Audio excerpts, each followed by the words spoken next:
Hi, I'm Glenn Whipp with the Los Angeles Times. Thank you for joining this video chat with the star of Elementary, the CBS hit series. She plays Dr. Joan Watson, Hi, Lucy Liu. Welcome. thanks for having me.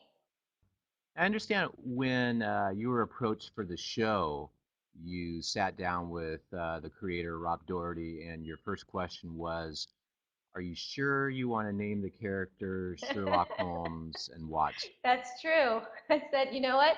This pilot, this script stands on its own, and if you want to continue the journey of Watson and Holmes, there's gonna be a lot of criticism. This could work just, name them anything, and it could work. And he said, I can see this no other way, and this is how I want to do it.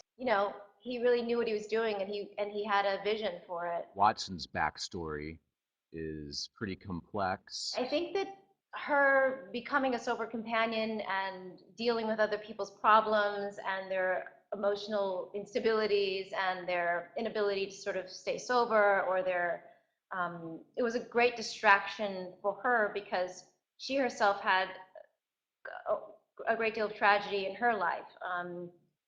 She was a very successful surgeon, and I think we'll find out, hopefully, in the next season or two, a little bit about what happened to her, where one of her patients died on her watch, and it was her fault, and she was asked to leave.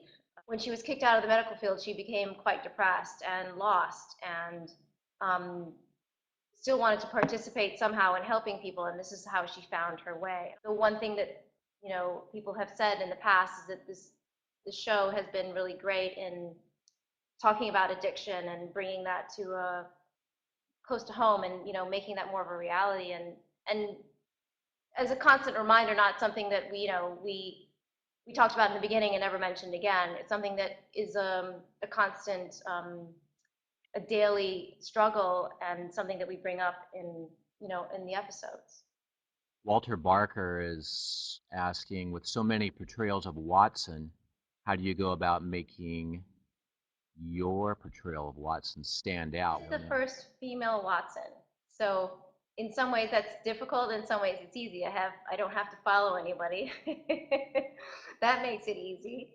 I think it's difficult because the idea of Watson was always a male, and that could be a little bit of a challenge. Bringing, her history to it and her emotional baggage, and her disturbances that she hasn't sort of dealt with is something that I think that I may have brought to this particular Watson that I may not have seen in other incarnations.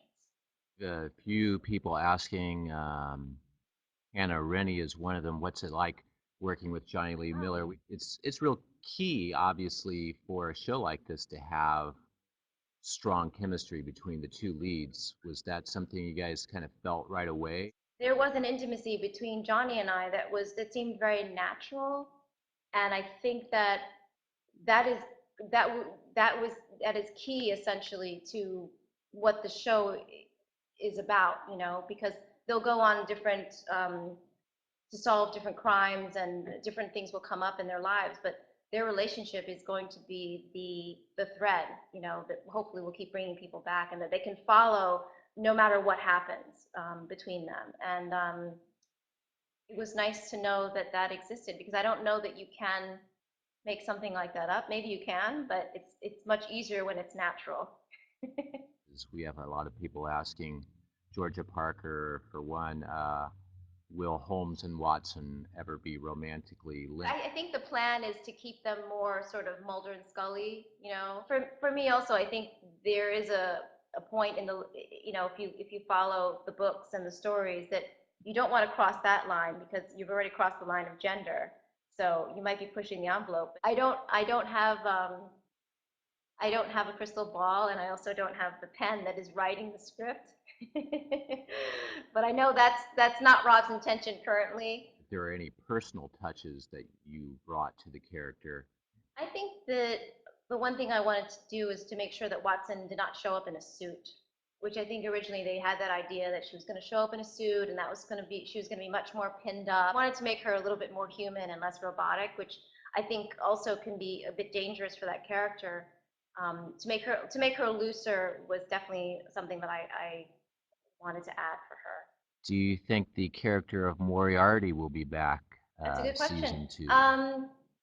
I think in order to stay true in some ways, I mean, even though we've kind of gone off the beaten path, Moriarty will probably have to come back at some point, and so I think that'll keep the audience guessing and it'll make it more interesting. But again, that is not a question I can answer. But I think it would be interesting to have that character come back, and I think some other recurring characters too. That I think F. Murray Abraham, uh, who's such a phenomenal actor, added so much, and it was something quite, and he brought something very disturbing to that character, and it would be a shame if he wasn't, he didn't escape prison as well. Anything you Oh my secretly geek God, out I don't know, about? that's a really tough question. I really geek out about food, and I especially love Japanese food. In New York, there's so many different places you can eat. So I'm really into all kinds of food, Japanese, Indian, Lebanese, all of it, you know. So I'm really, that's one of my passions. I love to eat. Thank you so Thanks much. again for coming by. Hope we can do this again.